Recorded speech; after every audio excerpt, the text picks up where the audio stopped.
Well, joining me now live in our Lagos studio to discuss this, I have with me finance analyst Adeola Ojo. Good to have you on the breakfast show today. Good morning. Does this come to you as a surprise that we see quite a drop in terms of non-performing loans despite the impact of the COVID-19, but we see people who have taken loans pay back? Actually, it's I would say it's a surprise actually to me because from the realities of things on ground, I will actually say we do not expect such to happen. But I'm happy that that is happening as of today. And I think in the context of the discussion, we will get to know more about it. Do you think we would see the same narrative in the fourth quarter report, looking at the fact that we first had the COVID-19, and then by the end of the third quarter, we also had the NSAS protest and the aftermath, where we had attacks on businesses as well. And one of the biggest cries they made mention of was the fact that they've taken loans to sustain their businesses, and their worry is, how do they pay back? Do you think we might see a reversal of this trend we're seeing at this point in time in the fourth quarter? I do not actually see that. I think I want to look at it from last year. Looking at it in quarter one last year, the performance was better in quarter two, quarter three, and quarter four. Quarter four was far better than quarter one of last year. And this year also, by the time we look at the trend, the first half of the year, the performance was not good because of COVID. But immediately after COVID, quarter three actually has given us a good result, and I expect that trend to continue in quarter four. Despite all of the happenings? Yes. Okay. Now, let's also look at sectorial allocation in terms of credit and assisting the real sectors of the economy. The whole conversation is around recovery at this point in time. Oil and gas, as well as manufacturing, got credit allocation of about 3.74 trillion naira and 3.03 trillion naira. Yes, it's good to focus on oil and gas. We're also looking at improving on our auto gas policy and a whole lot more. We're also looking at how to improve manufacturing. But are you disappointed that we're not still seeing a strong push in terms of credit allocation for the agriculture sector?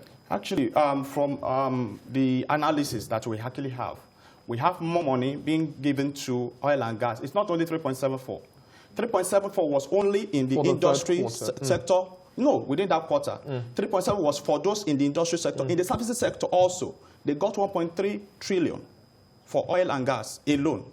And whereas manufacturing got 3.03 or so trillion. So I think there is more focus on oil and gas than in agricultural sector. And if we could actually see from the realities and from the result that we actually have, those who actually reduce this NPL, that is non-performing loans, were one of the performers were agriculture. 5%. So I could say that going forward, I think the banking sector should give more credence to the agricultural sector much more than they have been given to the oil sector. How do we now make the agricultural sector credit worthy? Because at the end of the day, you have to do your risk analysis and know what would be the return on investment and a whole lot more. How do we make it much more enticing, lucrative, as it actually is? Yeah, I think we thank God for what CBN is doing with the Anchor Borrowers Program and other things. I think as of now, all the risk analysis, all the part or whatever needs to be taken care of before loans are given are being considered, even with CBN as of today. So I would say that that part of risk analysis has been taken care of, and the agricultural sector, I think as of today, should be considered even the more in the area of what we're going to give to them. And let's also take a reflective look at the last MPC meeting, which was held in November as well, looking at the direction of the CBN maintaining key parameters, looking at the cash reserve requirement as well as liquidity ratio for banks. At this point in time, we need much more stimulus. Do you think that banks are healthy enough? We've had ratings from Fitch and a whole lot more. Do you think they're healthy enough to still sustain this level of lending to the real sectors of the economy? Yes, I will say in two angles. At the beginning, towards the end of last year, sometimes in August, CBN wrote to the banks, gave them some rules, prudential guidelines on how and what they are supposed to do in order to be able to give loans to organizations and to companies. And they gave them some measures for them to be able to follow.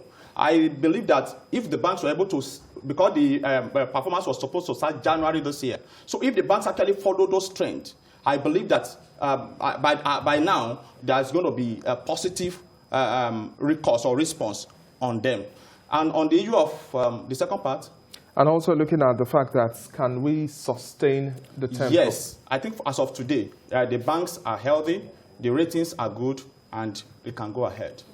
Let's also talk about now emerging trends and emerging sectors as well. That's one of the biggest focus that global banks are looking towards as well. We are seeing European central banks and other central banks pushing for zero interest rates to stimulate those sectors of the economy. That's the way forward now. In terms of localizing such approach, not just picking and dumping, how do we then domesticate such models to work in Nigeria, and then we have allocations, proper allocations to stimulate the economy through these emerging sectors like ICT and a whole lot more? I understand. Within AI.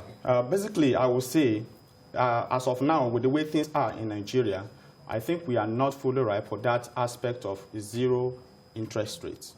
And I think that's the reason why CBN and the MPC have been meeting every time to look at it, because one of the challenges of the economy is forex, foreign exchange. And to be able to bring foreign exchange to the economy, they actually tried as much as possible to maintain that MPR. You remember it was once at 12.5. Now it's at 11.5. It is just for them to be able to, it's because of stimulating the economy. So that MPC or the whatever should be maintained at 11.5. We shouldn't even consider zero, whatever. But the aspect of government intervention in the economy, putting in more money, I think we should do more. The federal government of Nigeria have started well with the economic sustainability plan and all the other plans they put in place. Because as of today, what we need is a push in the economy. We need to actually grow the economy. And how do we grow the economy? We need to push more money. Our federal government needs to do a lot in doing this. We need to push more money to the banking sector so that they can be able to use to lend to the real sector of the economy. And at state levels as well, what's the expectation as well? The focus is always on the central government, the federal government. Because we run the federal government of Nigeria. Exactly. But at this point in time, what measures do you think state governments can also adopt? Looking at the part that we are seeing here, Lagos State has also been one of the biggest beneficiaries of loans from banks. But bringing it down home, state by state levels, what are the new models that can be adopted, the areas that can be explored to self-fund some necessary projects?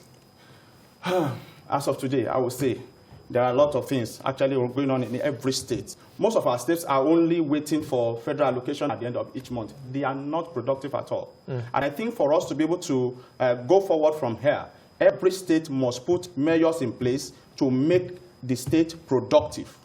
Apart from looking at, and even for you, because that's productive, the state needs to be productive for them to be able to generate tax. And if they are productive, they will generate tax, and by the time they generate tax, they will actually have more money. So they should look at they should look inward for measures to improve their IGR. We should not because from that look of things, about 1.something trillion has been given to states even within this quarter.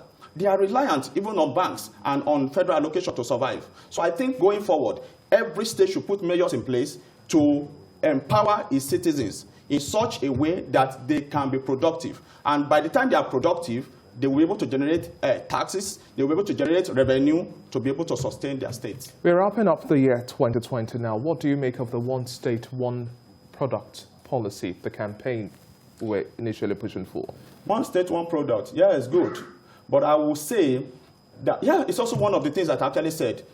Maybe in one way or the other, we should try as much as possible to look at what can be generated. For example, Lagos State government, we actually have it's a diverse economy. But in Ogun State, in Ondo State, maybe they should look, because there was a time when cocoa was the main source of finance for Nigeria.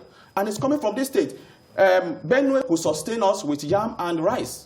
So I think every state should look at what is prevalent, the kind of product they have that is prevalent in their economy, what we call comparative advantage, and develop it so that at the end, we can develop the economy. And do you think this conversation is largely going to be driven in terms of the forecast for next year, looking at the role of the Nigeria Governors Forum? Yeah, the NGF, yes, still have it, because actually it's a good forum. And indeed, it's a forum whereby all these measures can actually be discussed and planned out. So I would say they should continue and map out their plans even for next year. Well, we just expect better implementation of strategies and policies, and we'd like to see a clearer cut blueprint in terms of the development agenda for key sectors. Sector by sector assessment has to be done on a quarterly basis. Then we can then have a review of whether or not we're making progress. That's good. Thank you very much for your time on the Breakfast Show today. Adiola Ojo.